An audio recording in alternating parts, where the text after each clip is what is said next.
আমি অতি স্পষ্টকৈ কৈছিলোঁ যে আমি কেৱল আৰু কেৱল 15খন আসন বিচাৰিছিলোঁ। সেই 15খন আসনৰ 4খন আসনহে আমাক পোনপটীয়াকৈ আমাৰ নিজৰ আসন দিয়া হৈছে।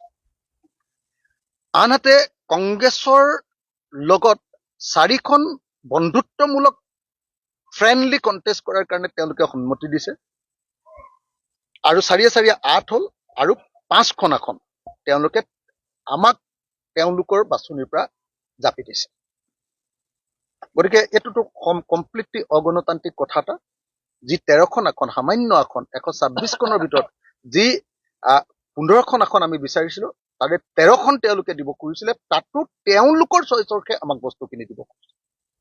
আৰু এনেকুৱা কথাত কৰোঁতে তেওঁলোকে যি ধৰণৰ বডি লেংগুৱেজ, বিশেষকৈ গৌৰৱ গগৈৰ যি বডি লেংগুৱেজ, গৌৰৱ গগৈৰ মুখৰ যি বডি লেংগুৱেজ আৰু মুখৰ যি বক্তব্য আৰু বডি লেংগুৱেজ, সেইটোৱে আমাক সাংঘাতিক ধৰণে আঘাতপ্ৰাপ্ত কৰিছে। আৰু আমি বেচিকেলি দেখিলো যে আমি শেষত সব কথা বাদ দি বিজেপিক হৰুৱাবৰ কাৰণে কৈছিলো যে ঠিক আছে, আমি বহুত দিনৰ পৰা কাম কৰি আছো, আমাৰ পুৰা সাংগঠনিক শক্তি আছে, আমি 100% জিকিম, ডিং সমষ্টিটো আমাক দিয়ক। লাষ্টত এটাই সমষ্টি বিচাৰিছিলো।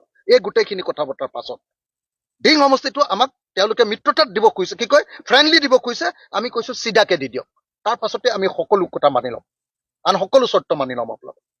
কিন্তু তাৰ পাছত সকলোৱে, আনকি AICC আমাক ফোন কৰি জনালে যে ধিং দিছো, আমাক ৰিপুণ বৰাই ফোন কৰি জনালে যে ধিং দিছো বাৰম্বাৰ। কিন্তু সৰ্বশেষত আমি জানিলো যে গৌৰৱ গগৈয়ে মোক নিজে ফোন কৰি ক'লে যে ধিং আমি নিদিওঁ। আৰু আমি গম পালো যে ৰকিবুল হুছেইন আৰু গৌৰৱ গগৈয়ে ধিং সমষ্টিটো এৰি দিব নোখোজিলে। অথচ এলায়েন্স ভাগি যাব বুলি ভাবি নগাঁও বিধানসভা সমষ্টিৰ অন্তৰ্গত ধিং সমষ্টি নগাঁও বিধানসভাৰ সাংসদ বৈদ্যুৎ বৰদলৈ ডাঙৰীয়াই এৰি দিবলৈ সন্মত হৈছিলে। এলায়েন্স ভাগি যাব বুলি ভাবি তেওঁ প্ৰতিবাদ কৰিছিলে, কিন্তু এলায়েন্স ভাগি যাব বুলি ভাবি তেওঁ এৰি দিবলৈ সন্মত হৈছিলে। কিন্তু গৌৰৱ গগৈ আৰু ৰকিবুল হুছেইন তেওঁলোকৰ কাৰণে এই গোটেই এলায়েন্সটো ভাগিছে। আৰু সেইকাৰণে আমি স্পষ্ট ৰূপত জনাই দিছো যে এলায়েন্স আমি ভঙা নাই, আমি এলায়েন্সৰ পক্ষত আছিলো আৰু গৌৰৱ গগৈ আৰু ৰকিবুল হুছেইনে এই এলায়েন্স ভাঙিব খুজিছে। গতিকে আজিৰ দিনটোত আমাৰ স্থিতি ইমানেই